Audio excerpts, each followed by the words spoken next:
estado al pendiente de nosotros, de cualquier situación que se presenta. Al final él va a tener un tiempo para compartir unas palabras y el siguiente domingo va a predicar. Así que les recomiendo que vengan el siguiente domingo, ¿va? Para que se desaborren un poquito de mí.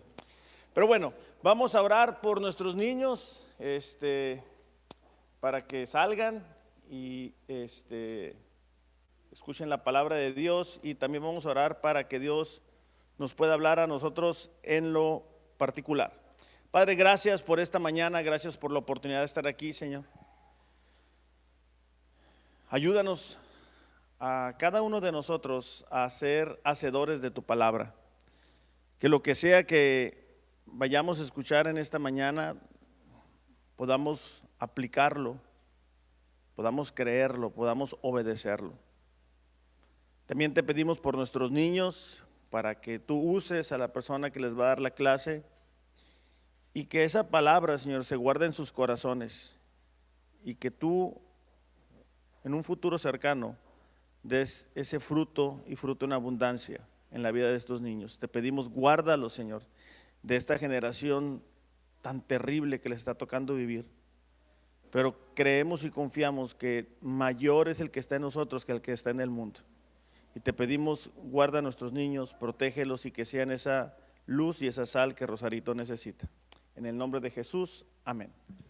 Bueno, nuestros niños amados pueden salir a su clase, y mientras tanto nosotros nos ubicamos en la primera carta a los Tesalonicenses, capítulo 1. Vamos a leer desde el versículo 1, pero en particular vamos a estar estudiando desde el versículo 7, solamente para recordar el contexto. Hemos estado diciendo que Tesalónica es una iglesia que se caracteriza por ser una iglesia donde Dios está obrando, y necesitamos replicar este ejemplo. Necesitamos analizar nuestra vida y comparar si Dios está actuando de manera genuina en nuestro corazón. No hay una pregunta más importante que saber si hemos nacido de nuevo, si mostramos las características de una persona cristiana. El ir a un lugar no nos hace cristianos. El que nuestros padres hayan conocido al Señor no nos hace cristianos.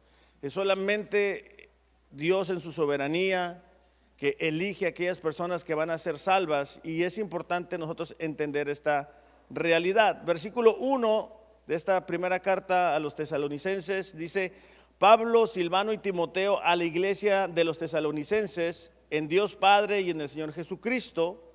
Decíamos, ¿verdad?, en esta parte, en esta porción en particular, que Pablo estaba describiendo la unión que tenían cada uno de los creyentes con Dios.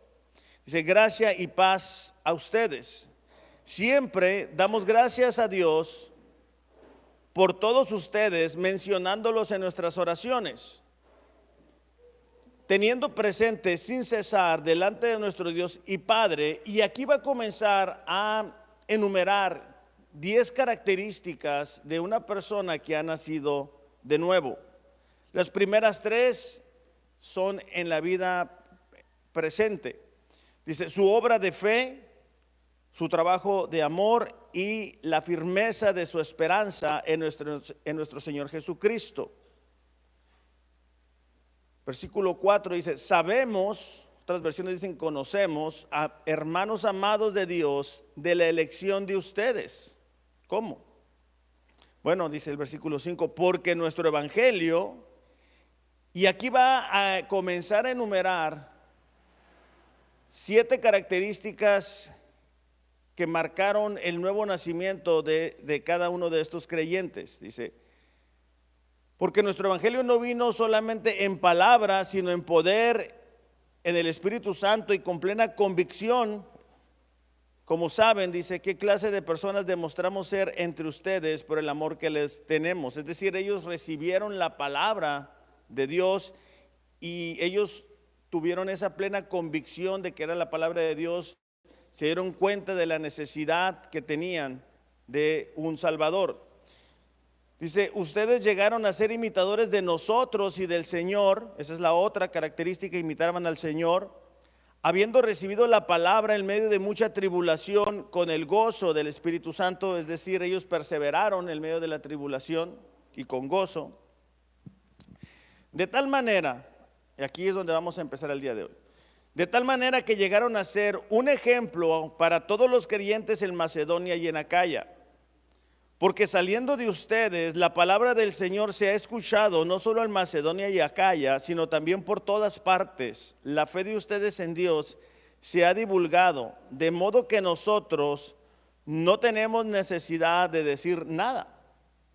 Pues ellos mismos cuentan acerca de nosotros, de la recepción que tuvimos por parte de ustedes y de cómo se convirtieron de los ídolos a Dios para servir al Dios vivo y verdadero y esperar de los cielos a su Hijo, al cual resucitó de entre los muertos, es decir, a Jesús, quien nos libra de la ira venidera. Entonces, vamos al día de hoy continuar con esta lista de características de personas que han nacido de nuevo, y vamos a tomar nuestro texto en el versículo 7. Ya tenemos 2 semanas en los otros versículos, y la otra característica es que de que fueron un ejemplo. Versículo 7 dice, de tal manera. ¿Por qué dice de tal manera? Porque está conectando lo que dice en el versículo 6 y otros versículos anteriores. Es decir, ellos perseveraron en medio de tribulación, ellos se dieron cuenta de la necesidad que tenían de Dios, porque dice que recibieron la palabra en el poder y con plena convicción imitaron al Señor. Entonces, gracias a esas características anteriores, dice, de tal manera que llegaron a ser un ejemplo para todos los creyentes en Macedonia y Acaya. Esta palabra ejemplo es la palabra griega tupos, y fíjate qué interesante, porque es reproducción exacta de la cual se deriva en nuestro español la palabra tipo. Es decir, los tesalonicenses llegaron a ser un ejemplo a seguir entre los demás creyentes. Y cuando uno lee estos versículos, es importante hacer la siguiente pregunta: ¿estoy yo siendo un ejemplo digno de imitar entre las personas que nos rodean? Es decir, ¿estoy yo formando un camino por el cual mi esposa, mis hijos, mis vecinos pueden conocer el carácter de Dios? Porque si nosotros nos identificamos como cristianos, la gente va a querer ver la vida de Cristo encarnada en nosotros. Y es importante reflexionar acerca de eso.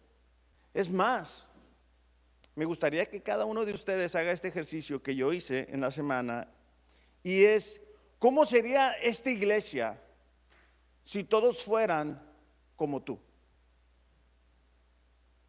Es decir, si todos fueran como tú eres, si todos tuvieran el nivel de compromiso que tú tienes, si todos tuvieran la generosidad que tú tienes, ¿cómo estaría esta iglesia? Porque Pablo dice que estos tesalonicenses fueron un ejemplo a seguir. Hay veces que nosotros no nos damos cuenta que la gente que nos rodea es influenciada por la manera en que tú y yo nos comportamos, la manera en que tú y yo hablamos. Entonces, Pablo en esta carta en particular no tiene reclamo. No comienza como otras cartas donde reprende a la iglesia, sino que dice: ¿sabes qué? Yo doy gracias a Dios por ustedes. Doy gracias a Dios por el amor, por la fe, por la perseverancia que tienen. Porque recibieron la palabra en medio de gran oposición, y por eso ustedes son un ejemplo a seguir.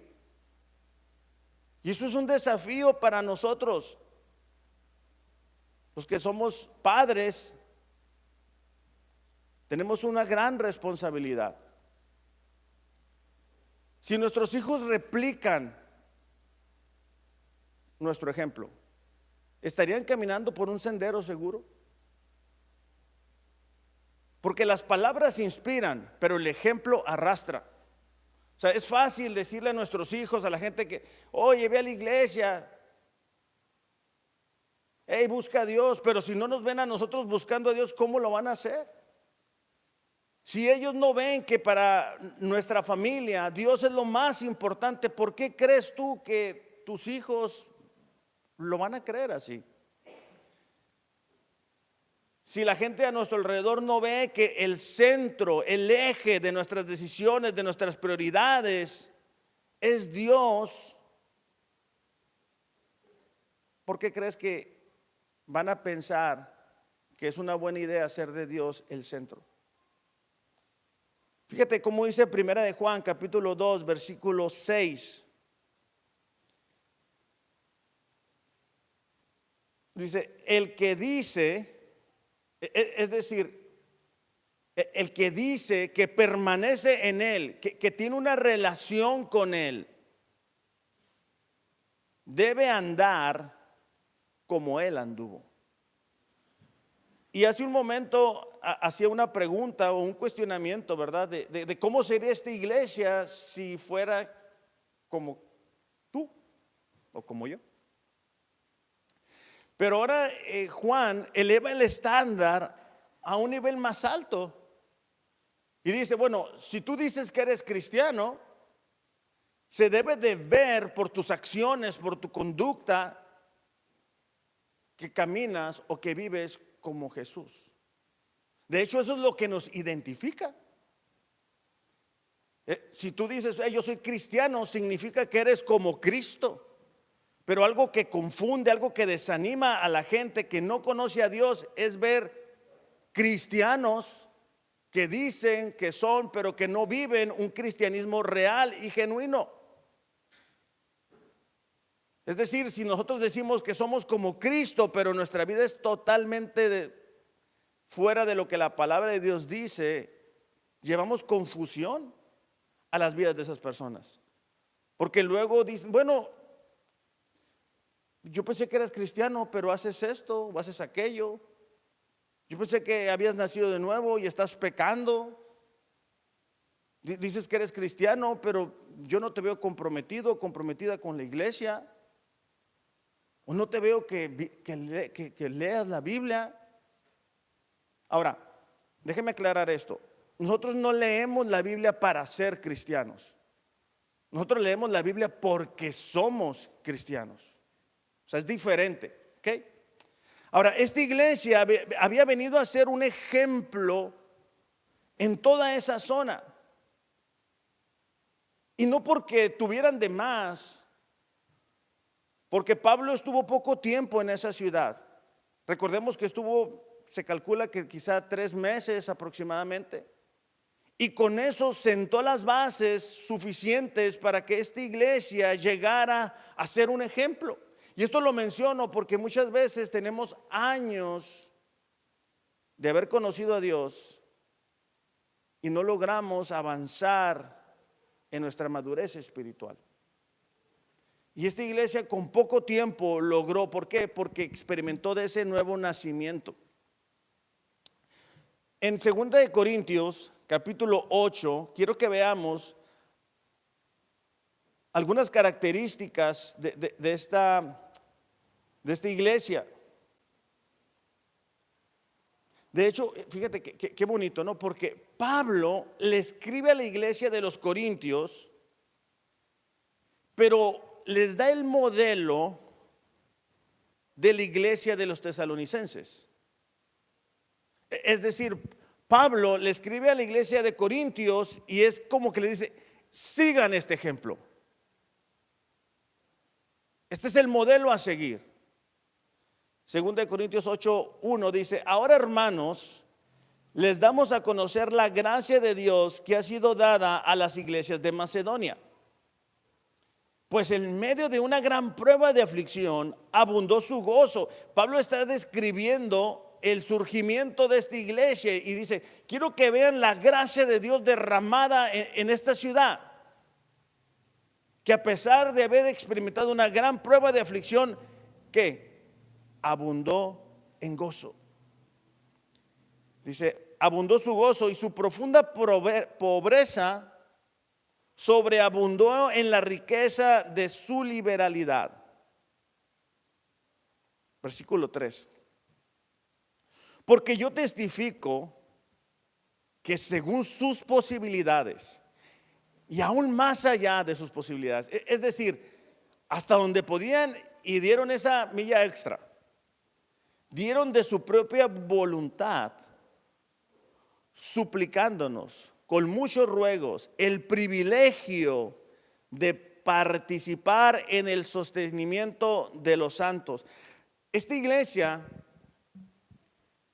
daba de sus posibilidades y aún más, no porque le sobraba, no porque si le das a Dios te va a dar el doble, sino porque ellos entendían que era una gran bendición, que era un gran privilegio poder participar en el sostenimiento de los santos.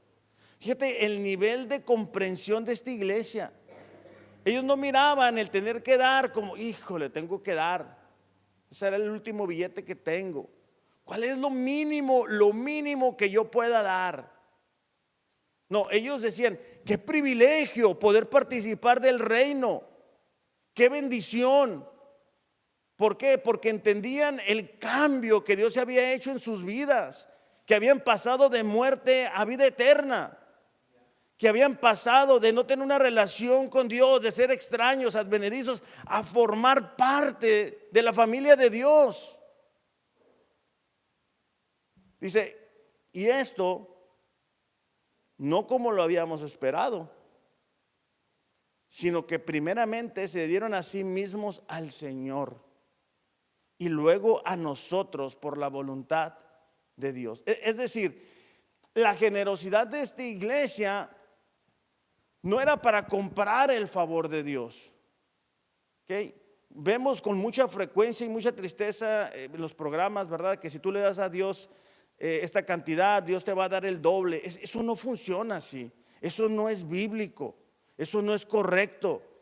Ellos son los ladrones de la gente que quieren tomar su dinero. Lo que aquí Pablo está diciendo es, esta iglesia fue un ejemplo a seguir por muchas cosas, porque recibieron la palabra de Dios, porque se convirtieron de los ídolos al Dios verdadero, porque tienen la seguridad del regreso de Cristo. Y no únicamente eso,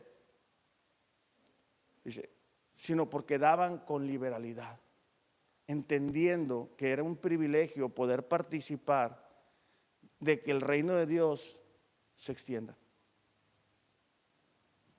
Fíjate cómo Pablo le dice a Timoteo en su primera carta, capítulo 4, versículo 12,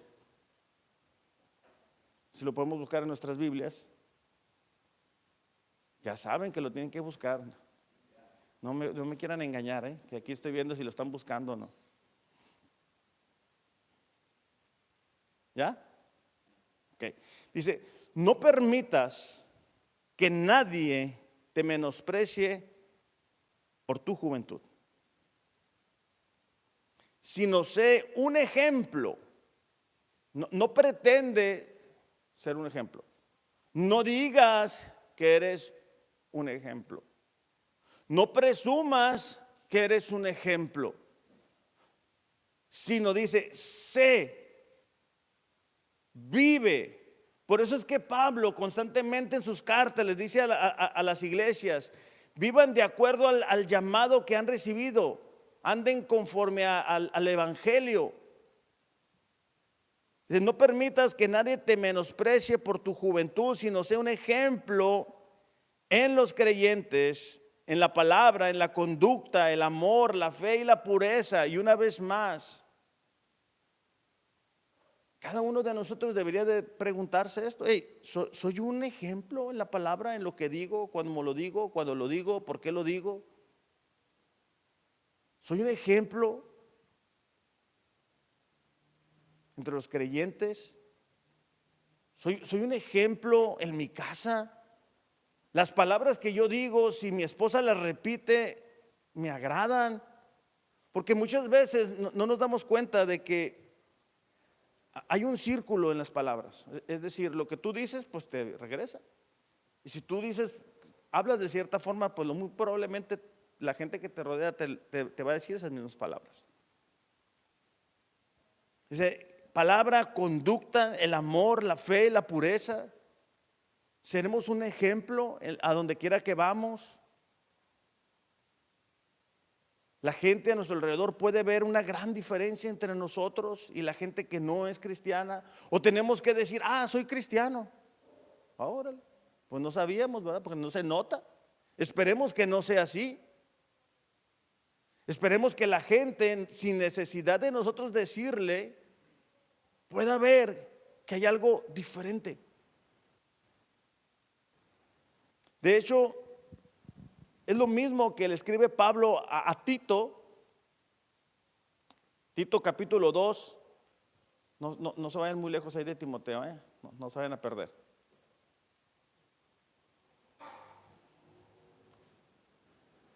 Tito capítulo 2, versículo 7, fíjate, dice, y sé tú mismo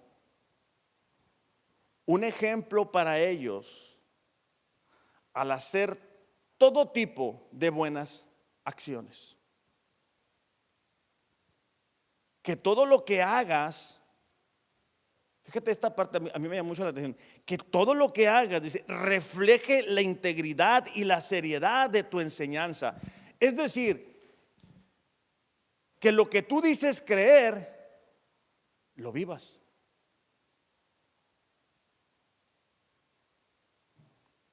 Enseña la verdad para que no puedan criticar tu enseñanza. Entonces dice, los que se oponen quedarán avergonzados y no tendrán nada malo que decir de nosotros.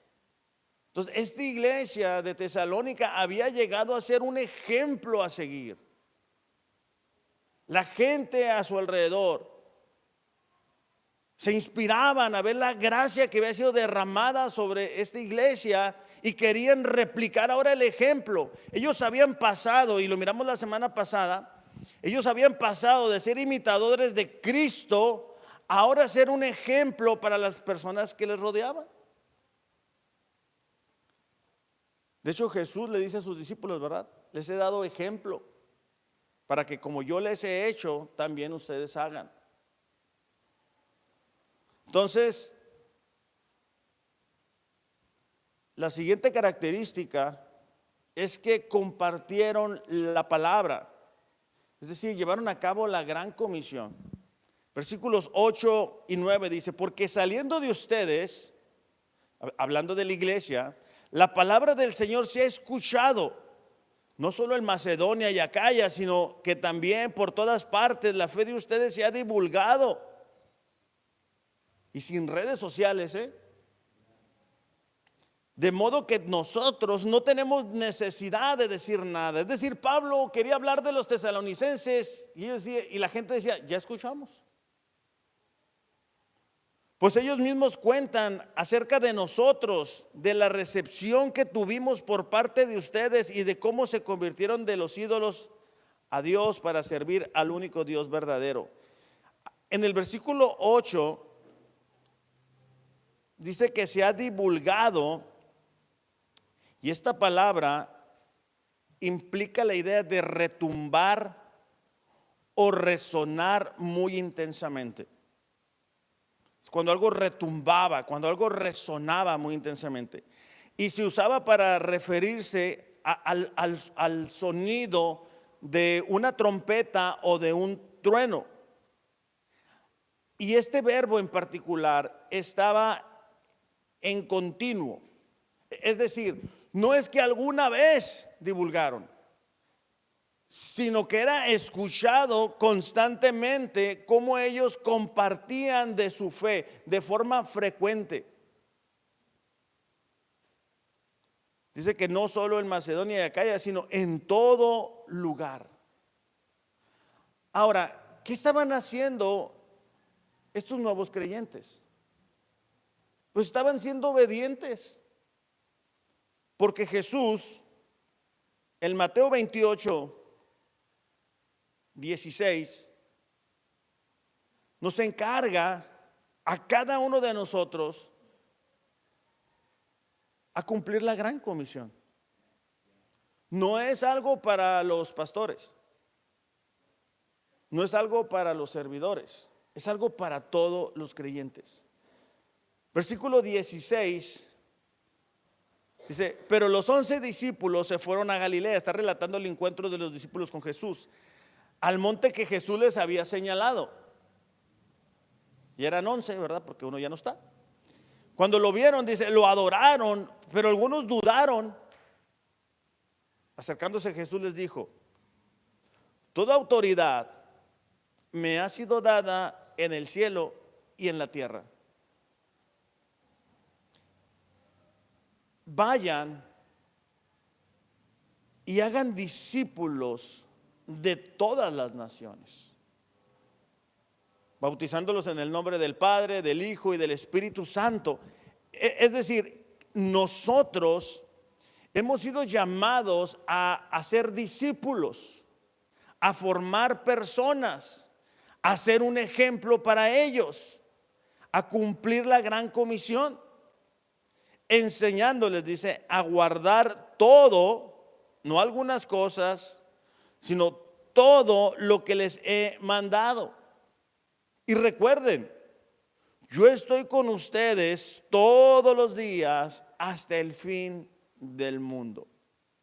Entonces, esta es una parte muy desafiante para nosotros, porque necesitamos estar preparados para presentar defensa de lo que creemos y de por qué lo creemos. Por eso es que les decimos, traigan su Biblia, lean su Biblia, tomen notas, para que no crean algo porque yo se los digo, sino para que crean algo y formen una convicción en su corazón.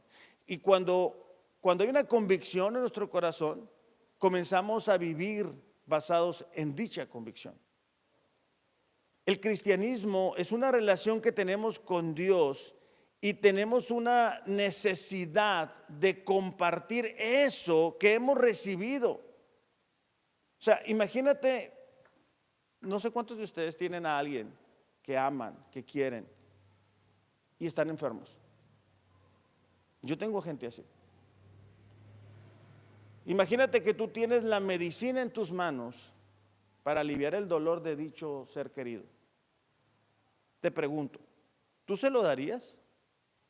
¿O tú te esperarías a que te dijera, oye, de casualidad no tienes el medicamento para que me pueda sanar? ¿Tú te esperarías o tú se lo darías?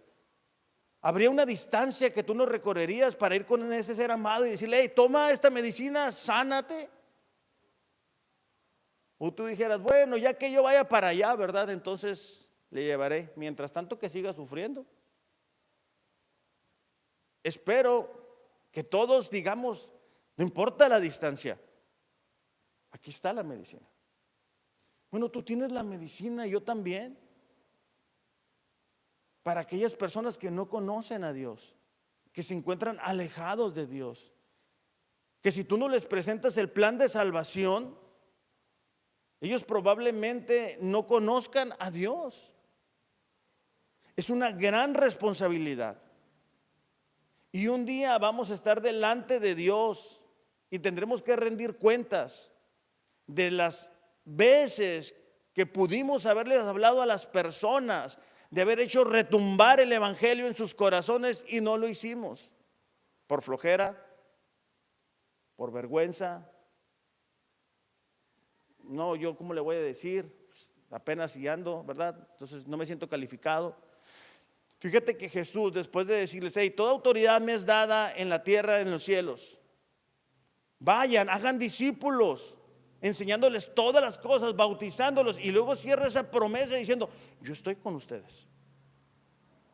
O sea, no es lo que tú vayas a poder ser o yo, sino es que Dios está con nosotros. Y cuando nosotros vamos y le decimos a la gente, hey, yo estaba igual de perdido o igual de perdida que tú, pero mira, Dios me rescató.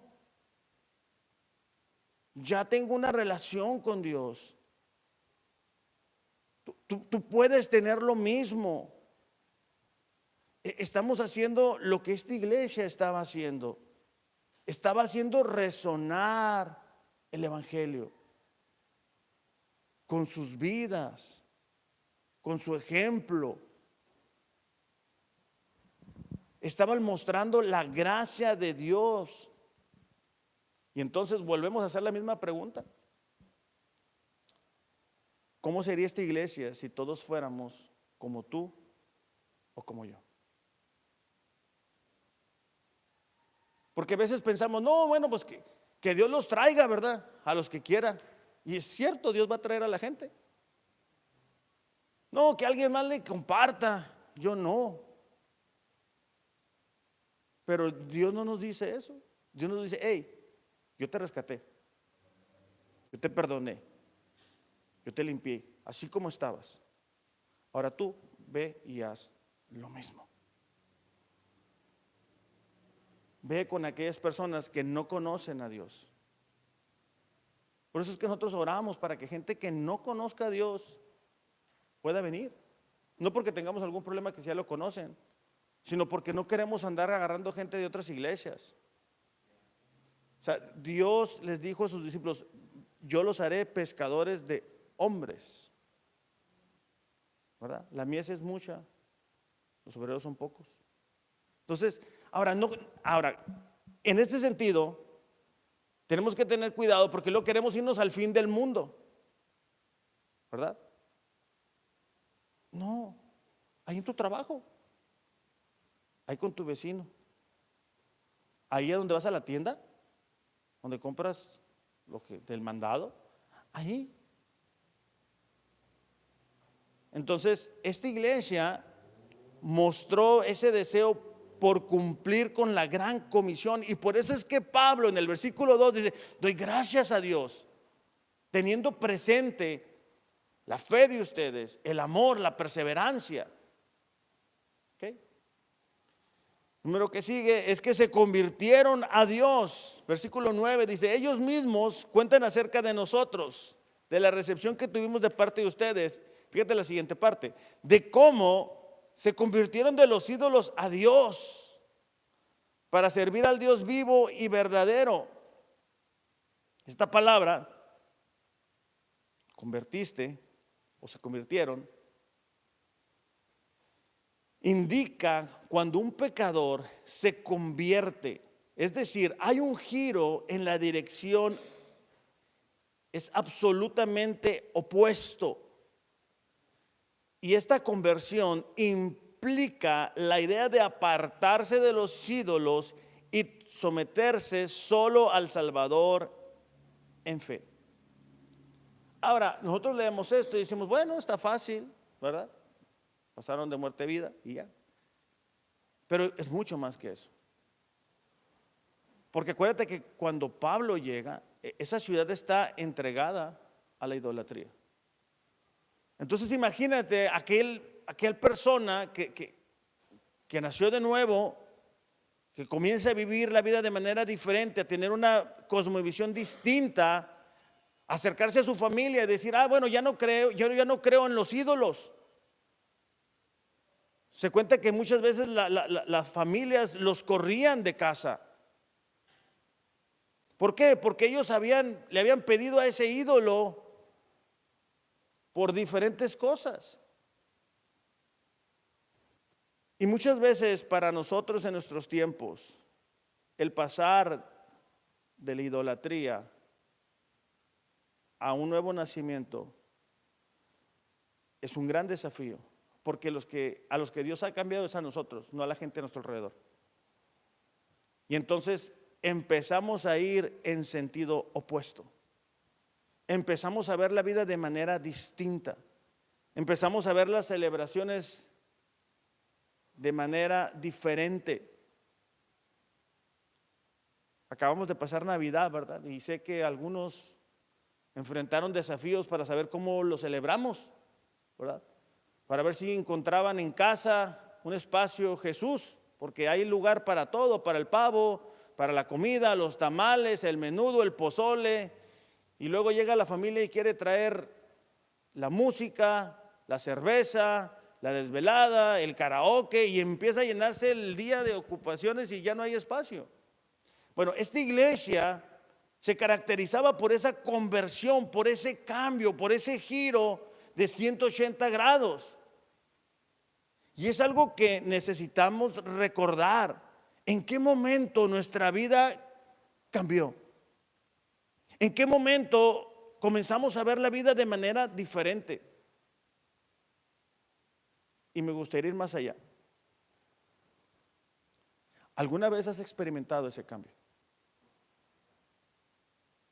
O sea, ¿alguna vez tú ibas por una manera de vivir y realmente experimentaste ese cambio? Porque yo entiendo que muchas veces nosotros nos acercamos a Dios por una necesidad.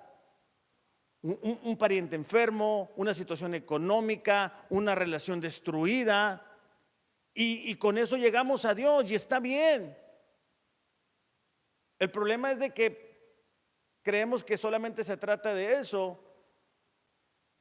y Dios quiere cambiarnos. Dios quiere transformar la manera de vivir de las personas. Por eso es que Corintios dice: el que está en Cristo, nueva criatura es. Las cosas viejas pasaron. He aquí, dice, todas son hechas nuevas. Entonces Pablo está dando un giro en su mente y está diciendo: yo me acuerdo cuando ustedes dejaron sus ídolos para servir solamente al Dios verdadero. El problema es de que muchas veces, como en nuestros tiempos ya no traemos los ídolos como en aquel tiempo, pensamos que no hay. Pero hay muchas personas que tienen tiempo para el trabajo, pero no tienen tiempo para Dios. Que tienen tiempo para otras cosas que no son tan importantes como Dios. Que no leen, que no buscan, que pierden tiempo en las redes. Y esos son sus ídolos. Hay personas que tienen ídolos a los hijos, a los parientes, lo que ellos digan, eso vamos a hacer. Y Dios, porque aquí dice que se convirtieron de los ídolos para servir al Dios verdadero. Entonces la pregunta para nosotros es: ¿estamos sirviendo al Dios verdadero? ¿O creemos que Dios nos está sirviendo a nosotros? Porque esa es una característica de una persona que ha experimentado una conversión genuina. Dejamos de seguir a los ídolos y comenzamos a servir a Dios con todo lo que tenemos, con todo lo que somos. Fíjate cómo lo dice en 1 Corintios capítulo 12, versículo 2. Ustedes saben que cuando eran paganos, de una manera u otra, eran arrastrados hacia los ídolos mudos. Eran arrastrados, así como somos arrastrados nosotros. ¿Por qué? Porque vivimos en una sociedad que no conoce a Dios. Y es fácil ser arrastrados por las ideas de las personas que nos rodean, de los compañeros que nos rodean, de los amigos que nos rodean. Es fácil. Pero ellos habían servido al Dios verdadero. Esta palabra servir tiene la idea de servir, no como nosotros a veces creemos, sino servir como esclavo. La forma más exigente de servidumbre. Es decir, el cristiano no es cristiano el domingo.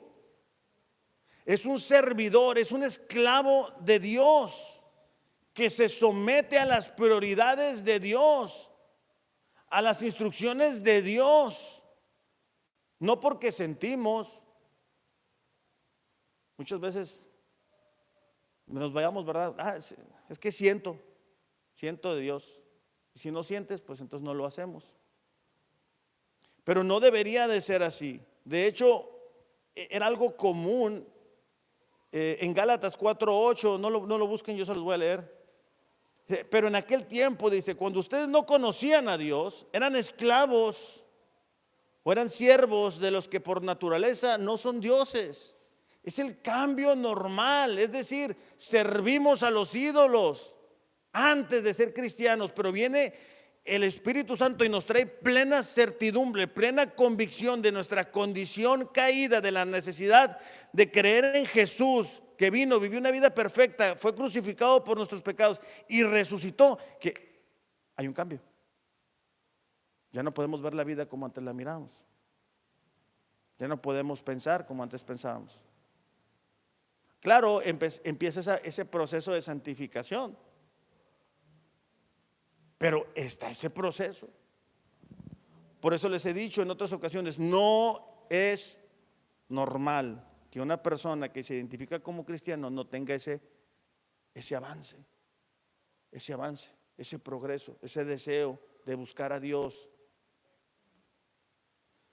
De hecho, explicando esta misma verdad, Pablo en Romanos 6:16, sí búsquenlo.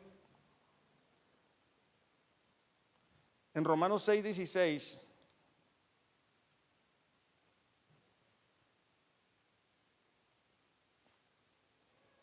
dice, ¿ya lo tienen? Romanos está en el Nuevo Testamento, después de Mateo, por ahí después. Dice, ¿no saben ustedes que cuando se presentan como esclavos a alguien para obedecerle, son esclavos de aquel a quien obedecen? Ya sea el pecado para muerte o de la obediencia para justicia. Es decir, Pablo está diciendo, o ustedes sirven al pecado para la muerte, o ustedes sirven a Dios. Versículo 17, gracias a Dios, dice, que aunque ustedes eran esclavos del pecado, se hicieron obedientes de corazón a aquella forma de doctrina a la que fueron entregados. Es decir, experimentaron un cambio. Versículo 18.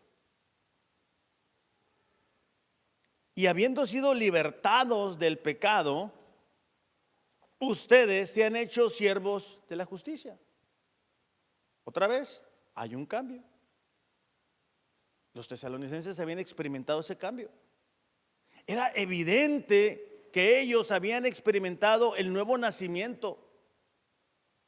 Por eso es que habían podido ser un ejemplo. Por eso es que la vida de ellos retumbaba en las ciudades cercanas. Porque cuando los tesalonicenses iban de un lugar a otro por cuestiones de negocios o cuestiones familiares, ellos notaban algo distinto. Lo mismo debería de suceder con las personas que nos rodean, ¿verdad? Cuando hemos experimentado una conversión, no podemos vivir como lo hacíamos antes, porque el Espíritu Santo habita en nosotros y comienza a transformar, comienza a ayudarnos a ver la vida de manera diferente. Bueno, y por último, esta iglesia deseaban el regreso de Jesús. Versículo 10 dice, y esperar de los cielos a su Hijo, al cual resucitó de entre los muertos, es decir, a Jesús, quien nos libra de la ira venidera. Como cristianos, tenemos la esperanza de que un día Jesús va a regresar. Eso es un hecho. La pregunta es, ¿cómo nos va a encontrar? Porque en ese momento ya no hay tiempo. En ese momento tú vas a tener que rendir cuentas de lo que has hecho. Y cualquier excusa que tú crees que puedas tener y que yo pueda tener, no van a ser suficientes. Porque muchas veces queremos echarle mentiras a las personas que nos rodean. No, es que no voy por esto, no, es que no por aquello, no, pero va a haber. Bueno, en ese momento la presencia de Dios va a acabar con todo eso. Los tesalonicenses, ellos decían, estamos listos, estamos preparados. La pregunta para nosotros es, ¿estamos preparados para eso? O sea, no quiero que digan, sí, ya nos queremos ir con el Señor. No, pero estamos listos. ¿Tú sientes que has cumplido con la parte que te corresponde? ¿Con lo que Dios te mandó a hacer? Porque la razón que sigues aquí, que yo sigo aquí, es porque Dios no ha terminado con nosotros. Su misericordia se extiende todos los días. Pero también es una realidad que Dios nos alcanza para usarnos, no porque nos necesite, sino porque así es Él.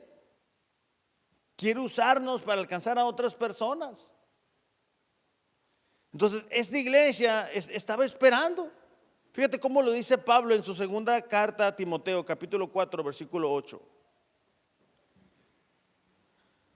Dice, por lo demás, dice, esta carta es muy significativa porque Pablo se está despidiendo de Timoteo.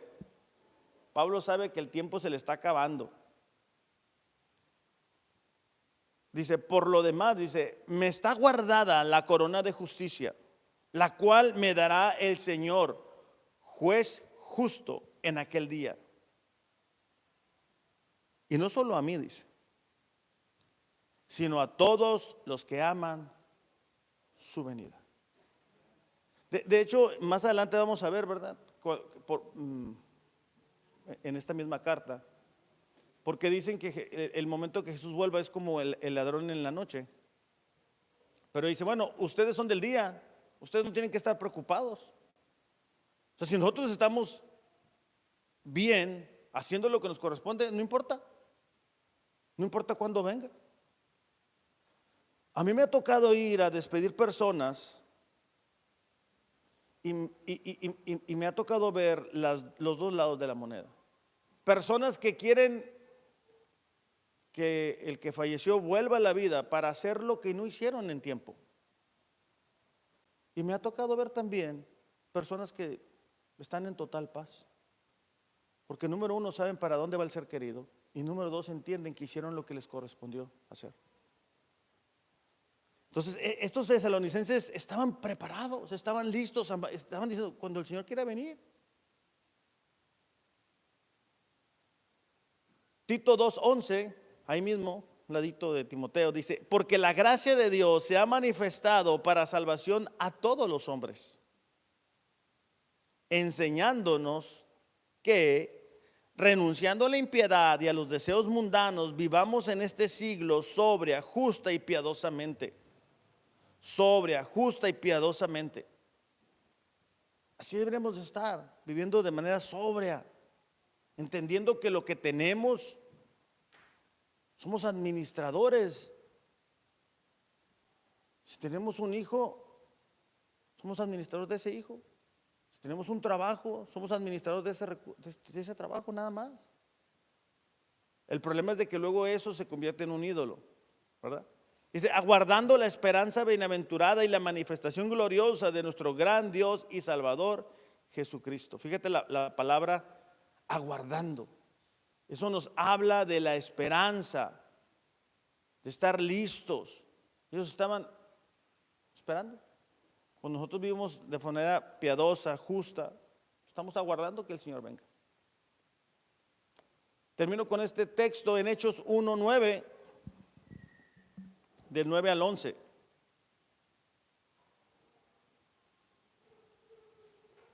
¿Lo encontraron? Dice, y habiendo dicho estas cosas, Jesús les había dicho, dice, viéndolo ellos, fue alzado y le recibió una nube que le ocultó de sus ojos. ¿Ok? Y estando ellos con los ojos puestos en el cielo, entre tanto que él se iba, he aquí se pusieron junto a ellos dos varones con vestiduras blancas, los cuales también les dijeron, varones galileos, ¿por qué estáis mirando al cielo? Este mismo Señor, este mismo Jesús, que ha sido tomado de vosotros al cielo, así vendrá como le habéis visto ir al cielo. Iglesia, tenemos que estar listos para cuando el Señor venga. Tenemos que estar preparados, no sentir temor, ¿verdad? De que, mira, ya está pasando esto y que ya mero se acaba el mundo. Bueno, si se acaba el mundo, pues gloria a Dios. Y si no se acaba el mundo, gloria a Dios. Pablo decía, ¿verdad? Para mí estar aquí haciendo la obra del Señor es bueno, y si el Señor me llama, también es bueno. Aquí la clave es estar preparados. Entonces, recordemos que esta iglesia fue un ejemplo a seguir, cumplió con la gran comisión, experimentaron de la conversión y tenían la esperanza del regreso de Jesús. A lo mejor vemos estas características y vemos que nuestra vida no empata ahí. O sea, sentimos que no hemos experimentado de la conversión, o sentimos que no hemos notado eso. Yo te pido, yo te ruego, no te vayas hacia tu casa. es la decisión más importante, es si estás o no estás en paz con el Señor. Estás hablando del lugar donde vas a pasar una eternidad. Se trata de tu salvación. Y el propósito de leer estos versículos no es decir, mira qué mal estamos. Bueno, de cierta manera sí, pero para que digamos, hey, yo no puedo estar así. Yo quiero estar seguro, yo quiero estar segura de que si el Señor viene el día de hoy, yo voy a estar con Él. Pero para que eso suceda, nosotros tenemos que entender esto. Nuestra naturaleza pecaminosa nos aleja de Dios. No hay quien busque a Dios, dice la palabra. Si nosotros nos damos cuenta de la necesidad que tenemos de Dios, de que nuestro pecado está latente, entonces podemos pedir perdón. Podemos creer, como dice Juan 3:16, ¿verdad? Que Dios amó tanto al mundo que dio a su único hijo para que todo aquel que en él crea no se pierda, mas tenga vida eterna. Yo te ruego, si tú no estás seguro de tu salvación, pídele perdón a Dios ahí en tu lugar. Pídele perdón y acepta el regalo de salvación, porque estás hablando de tu eternidad, no de la mía, no de la persona que está a tu lado. Yo sé que algunos tienen la bendición de venir con el esposo y la esposa, pero aquí la salvación es personal. Y tú tienes que estar seguro, tú tienes que estar segura de que tú vas a estar con el Señor. Vamos a orar. Padre, te damos gracias en esta mañana porque en estos pocos versículos, Señor, podemos ver unas características tan impresionantes de lo que tú haces cuando obras en las vidas de las personas. Esta mañana yo te pido por cada uno de nosotros, Señor, que podamos experimentar, Señor, de tu presencia transformadora. De manera especial, Padre, en esta mañana yo te pido por aquellos que no han nacido de nuevo, Señor, que ellos se den cuenta de la necesidad que tienen de ti, que puedan pedirte perdón, Señor, por esos pecados, que puedan darse cuenta que tú enviaste a tu Hijo Jesús a cubrir por sus pecados y ellos se arrepienten de ellos. Señor, y para los que hemos nacido de nuevo, te pedimos, ayúdanos a modelar estas características. Quizá algunos estamos desanimados, distraídos, perdiendo el tiempo, Señor. Ayúdanos a recordar que un alto precio se pagó por nuestras almas, para que podamos, Señor, enfocarnos en lo que es verdaderamente importante, que eres tú. Ayúdanos, Señor, a ser una iglesia como esta iglesia de Tesalónica. En el nombre de Jesús, amén.